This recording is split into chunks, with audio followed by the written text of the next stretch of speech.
జనరల్గా పేరెంట్స్ పిల్లల మీద ప్రేమతో chocolates, ice creams, cool drinks లాంటివి ఇస్తూ ఉంటారు, వాళ్ళు అడిగినా అడగకపోయినా. ఇది కరెక్టేనా?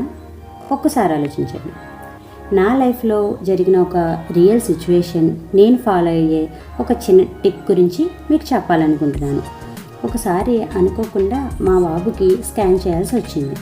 స్కాన్ చేయించుకోవడానికి డాక్టర్ దగ్గరికి వెళ్ళినప్పుడు డాక్టర్ ఒక లాలీపాప్ ఇచ్చారు, స్కాన్ సైలెంట్గా చేయించుకుంటాడని. మా బాబు లాలీపాప్ తీసుకోలేదు, తినలేదు. మేడం ఆశ్చర్యపోయారు. ఎందుకు తీసుకోలేదు, ఎందుకు తినలేదు అని అడిగారు.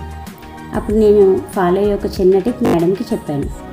మేడం, నేను చాక్లెట్స్ కానీ, ఐస్ క్రీమ్స్ కానీ, లాలీపాప్స్ కానీ, డ్రింక్స్ కానీ మా బేబీస్కి నేను అలవాటు చేయలేదు. సో వాళ్ళకి వాటి టేస్ట్ తెలియదు, అందుకే మా బాబు తీసుకోలేదు అని చెప్పాను.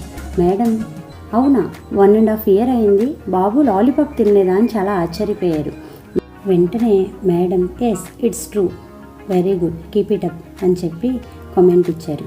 అది నాకు చాలా హ్యాపీ అనిపించింది. నా ట్విన్ పేరెంటింగ్లో అది చాలా బిగ్ అచీవ్మెంట్ అనమాట. ఇక్కడ మనం గుర్తుపెట్టుకోవాల్సిన విషయం ఏమిటంటే, పిల్లలకి జంక్ ఫుడ్ యొక్క టేస్ట్ తెలియనంత వరకు వాటి నుండి పిల్లల్ని దూరంగా ఉంచవచ్చు అని. Dear parents, just think once.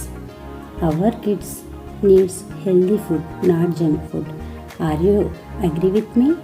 Let's comment below. Thank you.